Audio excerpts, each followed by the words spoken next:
Hola a todos, soy Eisen y nací en Berlín el 4 de marzo de 1916. En términos generales se me conoce por mi teoría sobre la personalidad y por el tratamiento de la neurosis. Entre todos mis descubrimientos los que más destacaron fueron la fundación del primer programa de psicología clínica en Inglaterra, las terapias de conducta para el tratamiento de enfermedades mentales y el desarrollo de inventarios de personalidad que aún se utilizan hoy en día. Mi vida estuvo marcada por la Segunda Guerra Mundial. Mi abuela fue enviada a un campo de concentración y yo tuve que huir de Alemania por ser simpatizante con la causa judía a Francia y posteriormente a Inglaterra. Realicé investigaciones como psicólogo en Maudsley Hospital en Londres. Hay que entender que nos encontramos en el contexto de la Segunda Guerra Mundial. Por ello, a los hospitales, especialmente el mío, llegaban soldados con enfermedades médicas y psiquiátricas. Así que fue gracias a esto que pude dedicar muchos años a observar pacientes y entrar en contacto con las ideas psiquiátricas de la época. Fue en este hospital donde comencé a definir mi modelo de la personalidad. Además, también me inspiré a otros autores como Galton, Pearson y Spearman, y gracias a esto estuve muy en contacto con el énfasis psicométrico. Con todo ello, profundicé en el análisis factorial como método de explicación de la personalidad. Concretamente, basé mi teoría de la personalidad en la tradición hipocrática galénica. Galeno, que defendía que la naturaleza se formaba de aire, tierra, fuego y agua, y Hipócrates con su teoría de los 4 humores o temperamentos que relaciona los 4 elementos de Galeno con el nivel de cada uno de los fluidos corporales, dando lugar a los 4 temperamentos, junto con la psicología experimental, concretamente la teoría del temperamento de Wundt, y con Kant.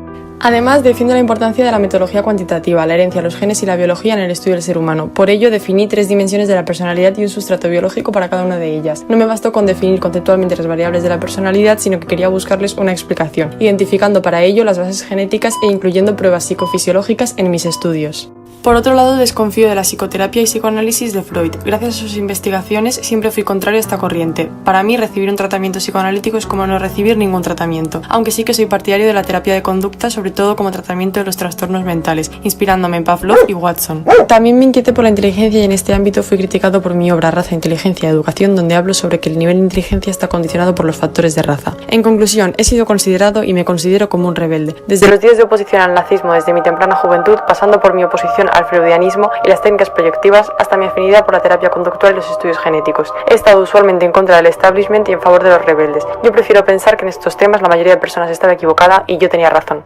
Antes de empezar a explicar cuáles son los factores de Eysenck, su teoría de la personalidad es clasificada dentro de las teorías estructurales, factoriales o de rasgo. En ellas se defiende que la conducta está determinada por la personalidad que, a su vez, está formada por factores estables y generales. Estos factores son los mismos en todas las personas y las diferencias interindividuales residen en la magnitud de cada uno de estos factores. Estas teorías se subdividen en 2, y Eysenck se encuentra en la subdivisión que hace referencia a los modelos biofactoriales. Estos defienden que las dimensiones y factores que conforman la personalidad tienen un sustrato biológico. Una primera dimensión del temperamento que introduce Eysenck es la denominada extraversión, cuyo término hace referencia a unas variaciones de la actividad cerebral que tienen las personas. Por un lado, las personas extrovertidas tienden a comportarse de forma sociable, vivaz, dominante, que necesitan de la excitación, son impulsivos, optimistas, agresivas y no controlan muy bien sus sentimientos. Por otro lado, las personas introvertidas, que sería lo opuesto a la extraversión, prefieren hacer las actividades en solitud en vez de estar con gente y además suelen desconfiar de los impulsos. Dentro de este concepto nos encontraríamos 2 teorías, la teoría de excitación e inhibición, cuya teoría es explicada a partir de las bases genéticas de las personas, la cual nos explica que existen personas con potenciales excitatorios débiles y otros con potenciales más fuertes. Las personas introvertidas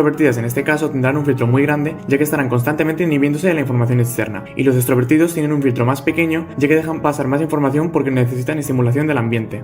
La segunda teoría se denomina teoría de la activación cortical, la cual nos explica que la atención inconsciente nos permitiría evitar tener una sobrecarga ante el bombardeo de 11 millones de unidades de información por segundo. Esta sobrecarga la controlará el sistema activador reticular ascendente. El segundo factor es neuroticismo, cuya dimensión de la personalidad hace referencia al grado de estabilidad emocional que tiene la persona. Si se obtienen elevadas puntuaciones de neuroticismo, se relaciona con la tendencia a ser muy inestable emocionalmente. Según Eysenck, estas personas son proclives a desarrollar trastornos nerviosos. El fundamento biológico que sustenta este factor es la teoría del sistema límbico, en el cual se explica que si tenemos un sistema límbico muy sensible, implica tener un umbral bajo, con lo cual provoca una mayor activación emocional, donde es difícil controlar las emociones, sobre todo en situaciones estresantes. Como último factor, Eysenck da un salto muy grande con el término psicoticismo, ya que permite sustituir la palabra locura. Fue una gran aportación, ya que muchos otros teóricos intentaron medir la personalidad, entre comillas, cuerda.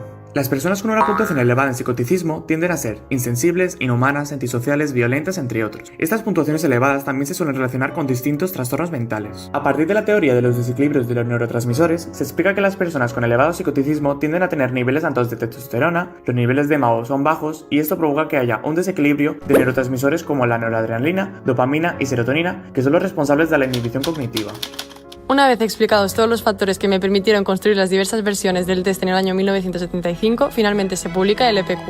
El EPQ está compuesto con un total de 83 ítems, los cuales se repartieron en 4 escalas. Una escala que evalúa la divergencia de extraversión e introversión del sujeto mediante 19 ítems relacionados con aspectos de la sociabilidad de la persona. Una escala centrada en la diferenciación de nivel de estabilidad neuroticismo, con 23 ítems, cuyo objetivo es medir las diferentes características relacionadas con la emotividad negativa, la ansiedad, entre otros. Otra escala que pretende analizar el contraste en normalidad psicoticismo a partir de otros 23 ítems. Abarca conceptos de impulsividad, baja socialización y irresponsabilidad. Finalmente, una última escala, conocida como escala L de 18 ítems. Hace referencia a aspectos asociados a la conformidad en situaciones de baja motivación para el disimulo y a situaciones de desestabilidad social. Sin embargo, en el año 1985, Eysenck tuvo que reformular profundamente aspectos de la escala del psicoticismo de su test EPQ, elaborando así una nueva versión conocida como EPQR. Las razones de dicha revisión fueron que en estudios posteriores se presentaron diversas dificultades relacionadas con la tendencia a distribuir las puntuaciones de manera simétrica y relacionadas con el bajo índice de consistencia interna. En cuanto a las características básicas del test, vemos que su administración puede ser de carácter individual y o de carácter colectivo. Es un informe de autorreporte conductual que se responde mediante afirmaciones dicotómicas de sí o no. Asimismo, presenta una sencilla aplicación y corrección. Y finalmente, es una prueba totalmente objetiva, independiente del juicio subjetivo del examinador. Para finalizar, es necesario hacer referencia a los ámbitos de aplicación en donde se administra el test EPQ. Los más predominantes son el ámbito clínico, en donde ha resultado de gran ayuda en el tratamiento de áreas de diagnóstico de trastornos o problemas psíquicos. El ámbito educativo. Este test nos permite medir las diferencias de personalidad asociadas a los gustos individuales en estudio y asignaturas y a los métodos de aprendizaje. Finalmente, el tercer y último ámbito es el laboral. Nos permite establecer las distinciones de personalidad que interactúan de forma relevante con la orientación vocacional y con la selección ocupacional de un trabajo.